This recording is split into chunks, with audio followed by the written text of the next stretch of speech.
फिर ये सोचा कैसे हो गया, ऐसा तो हमने कुछ ग्रहण भी नहीं किया। तो इस कारण से स्थिति बढ़ती गई। जब शुरुआत हुआ उसके सोच में आपने भी सोचा शायद रुक जाए, शुरुआत में 1 महीने प्रयास किया, नहीं होता है पुत्री। इस कारण से आप लोग जो ये करते हैं कि जब मन हो बत्ती लगाएं, तो ऐसा बिल्कुल नहीं करना। क्यों नहीं करना हम बता देते हैं। सबसे पहले आप लोग मंदिर पर जाते हैं, घंटा की ध्वनि बजाते हैं और जयकारा बोलने लगते हैं। पर पुत्री क्या होता है कि घर पर बत्ती को लगाने पर क्या करते हैं, स्नान करते हैं और आपके हमेशा तो हो नहीं रही है। और जब मन हुआ आपने बत्ती लगा दी, आपको क्या मालूम था कि वहां पर माँ विराजमान थी या शिव जी विराजमान थे, आपने बत्ती लगा दी? नहीं पता था।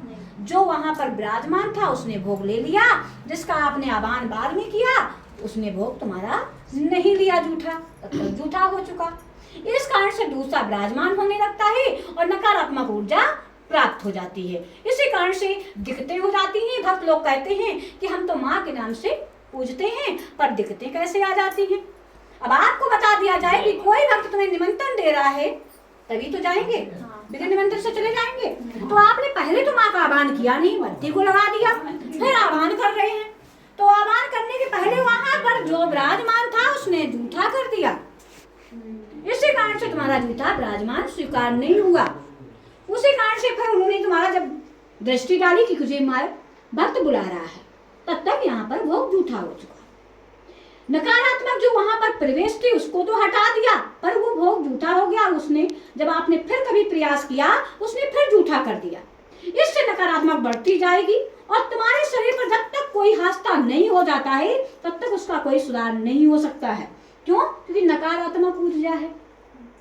आप लोग वाहन चलाते हैं, भक्त लोग तो सोचते हैं हम वाहन पकड़ते हैं सही से, और वाहन सही से पकड़ते हैं, उनके पास ऐसा ज्ञान होता है कि वो लोग वाहन अपना रोक सकते हैं। इतना ज्ञान शिव जी और माँ दे रखती है जिससे वो वाहन रोक सकते हैं जहां पर उनको परेशानी आएगी।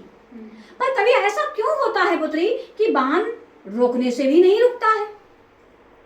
क्योंकि उस समय उस पर नकारात्मक ऊर्जा बैठ जाती है जिससे आप लोग नहीं देख सकते हैं, और वो नकारात्मक ऊर्जा वहां तक गाड़ी पहुंचा देगी जहां पर अपघटित हो जाएगा। अगर सकारात्मक ऊर्जा हो तो तुम्हें सही रास्ता ले जाएगी, गलत रास्ता नहीं पहुंचाएगी।